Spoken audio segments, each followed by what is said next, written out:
setiap ibadah dalam agama kita mempunyai tekanan yang berbeda, stressing yang tidak sama. Ada ibadah itu disebut ibadah qalbiyah, ibadah hati. Anggota badan sekalipun tidak banyak ikut berperan.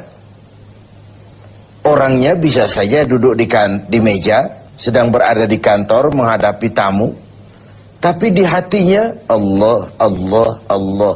Itu ibadah hati namanya. Dia bisa berdiri di tepi pantai, melihat lautan luas terhampar membiru. Bukan main lautan ini. Kalau laut saja begini hebat, apalagi yang bikin laut. Wisata seperti itu berpahala. Karena dia tidak mengagumi laut, dia mengagumi yang bikin itu laut. Dia melihat gunung tinggi menjulang ke angkasa, bukan main gunung. Kalau gunung saja begini hebat, apalagi yang bikin itu gunung. Dia tidak memuja dan memuji gunung, dia puja, dia puji yang bikin itu gunung. Wisata rohani namanya, berpahala. Ini ibadah qalbiyah, ibadah hati. Zikir khafi, zikir yang tersembunyi. Tangannya nulis, ngadepi tamu, tapi hatinya subhanallah, alhamdulillah, wa la ilaha illallah, wallahu akbar. Zikir khafi, zikir yang tersembunyi, ibadah hati. Ada pula ibadah qalbiyah badaniyah. Selain hati, anggota badan. Harta tidak terlalu berperan, tidak terlalu berperan. Misalnya puasa yang sedang kita kerjakan ini, asal hati berniat, badan mampu mengerjakan, ibadah itu sudah bisa terlaksana. Sholat, walaupun pakai ada unsur harta, tapi kan tidak seberapa. Sarung, penekanannya tetap hati dan badan. Ada pula ibadah itu disebut qalbiyah, badaniyah, maliyah. Hati, badan, harta. Semua komponen. Ini seperti ibadah haji misalnya. Hati berniat, badan melaksanakan, harta dikeluarkan, baru bisa terlaksana ibadah itu. Kurang salah satunya, sulit terlaksana. Hati kepengen betul pergi haji. Badan sehat. Uang tidak punya, selamat ngelamun.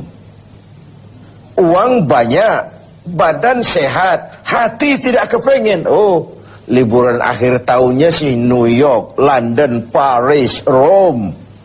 Tapi ke Mekah tidak pernah sampai. Nah, yang mau kita bicarakan sore ini, ibadah yang justru tekanannya kepada harta, disebut ibadah maliyah. Ibadah harta. Memang harta yang diminta untuk dikeluarkan dalam melaksanakan ibadah itu, yaitu zakat, infak, dan sedekah.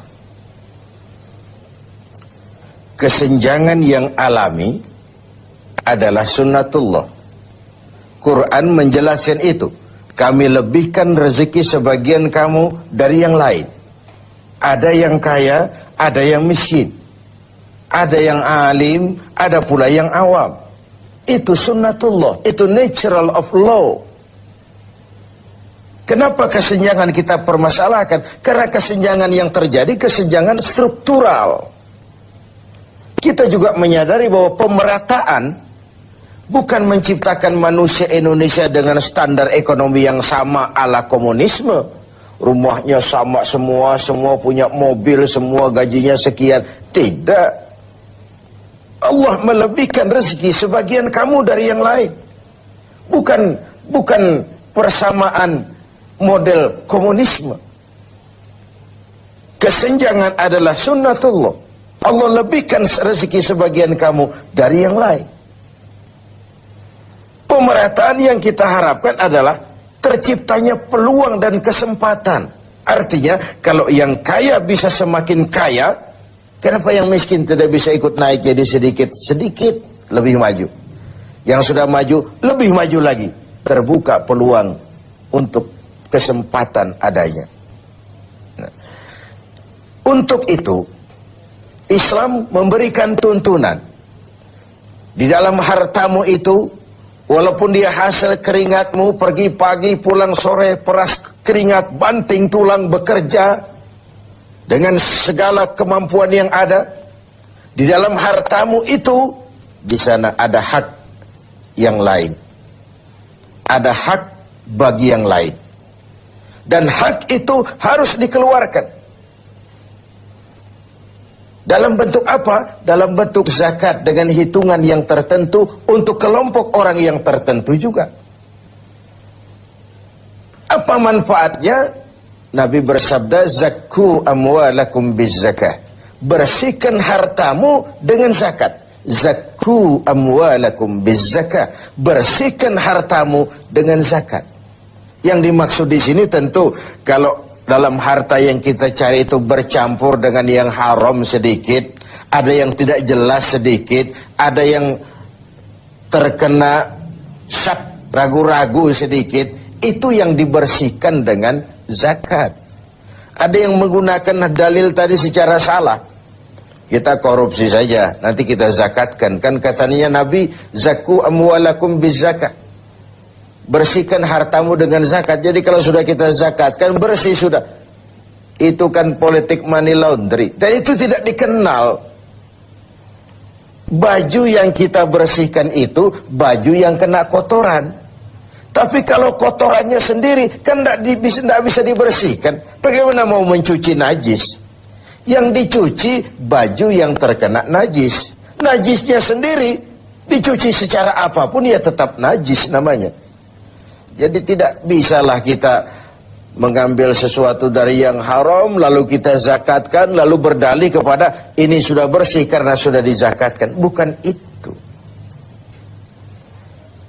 Nah, zakat fungsinya adalah membersihkan harta. Ibarat bangunan rumah, zakat itu semacam pintu, jendela, lubang angin, AC, kamar mandi, yang fungsinya membersihkan. Membersihkan harta kita kalau dia zakat mal. Membersihkan jiwa kita kalau dia zakat fitrah. Membersihkan tanam-tanaman kita kalau dia zakat zuru'. Membersihkan barang tambang kita kalau dia zakatul ma'adin. Dan seterusnya, dan seterusnya. Nah, kalau kita tidak laksanakan, tidak kita tunaikan, maka Allah akan mencabut keberkahan dari harta yang kita miliki itu.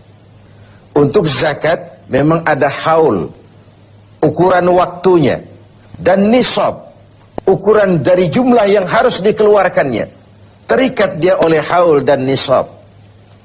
Sedangkan infak tidak ada nisabnya, tidak ada ukuran berapa harus dikeluarkan. Tapi dia terikat oleh sebuah kondisi. Objek sedang berhasil, rezeki sedang lancar, atau mendapat sesuatu yang rezeki yang tidak disangka-sangka, infak. Sedekah tidak terikat apapun, anytime kita bisa melakukannya. Ini ketiganya, baik zakat, infak, sedekah, disebut ibadah maliyah, ibadah harta, ibadah yang memang tekanannya kepada harta itu. Pemirsa TV7 yang berbahagia, keberkahan terletak pada bagaimana kita mencari harta dan membelanjakannya dengan benar. Keberkahan terletak pada mereka yang menerima, mendoakan kita. Bersyukurlah manusia kalau dia oleh Allah dijadikan berfungsi sebagai keran air yang menyimpan tapi tidak untuk dirinya, menyimpan tapi disalurkan kepada mereka yang memang memerlukannya. Bagian dari pendidikan puasa adalah tumbuhnya kepekaan sosial. Kepekaan melahirkan kepedulian, dan kepedulian dibuktikan di minggu-minggu akhir Ramadan ini dengan kewajiban membayar zakat, infak, setidaknya sedekah. Nah, pada sisi lain, ketika ada ajaran untuk mengeluarkan zakat, ini kan sebenarnya sudah anjuran juga dari Islam.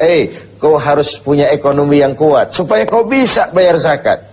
Kau harus jadi berhasil, kau harus jadi orang mampu, kau harus mapan supaya kau bisa bayar itu zakat. Tangan di atas lebih baik daripada tangan di bawah. Memberi lebih baik daripada meminta. Walaupun kedua-duanya tentu kalau sama-sama ikhlasnya pun bukan hal yang hina. Pemirsa TV7 yang berbahagia, ada kaidah lil wasail hukmul maqasid. Alat dan tujuan menduduki hukum yang sama.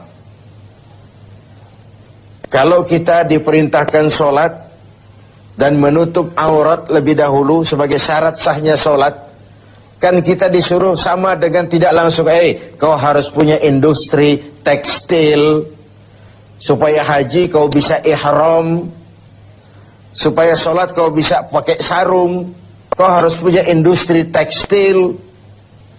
Kau pergi haji kemana? Ke Mekah. Kau harus kuasai teknologi canggih, bikin pesawat, karena kau nggak mungkin berenang dari Indonesia ke Jeddah. Kau harus bayar zakat. Itu artinya apa? Kau harus punya ekonomi yang mapan. Kau harus berhasil supaya kau jadi pelaksana zakat, bukan penerima zakat. Kalaupun hari ini, tahun ini berdiri pada barisan yang menerima zakat, tanamkan di hati, sekarang saya pada barisan yang menerima zakat. Saya akan berjuang sepenuhnya agar tahun depan saya pindah menjadi orang yang membayar dan mengeluarkan zakat. Semoga di akhir Ramadan minggu ini kita dapat melaksanakan ibadah harta sesuai dengan kemampuan kita masing-masing.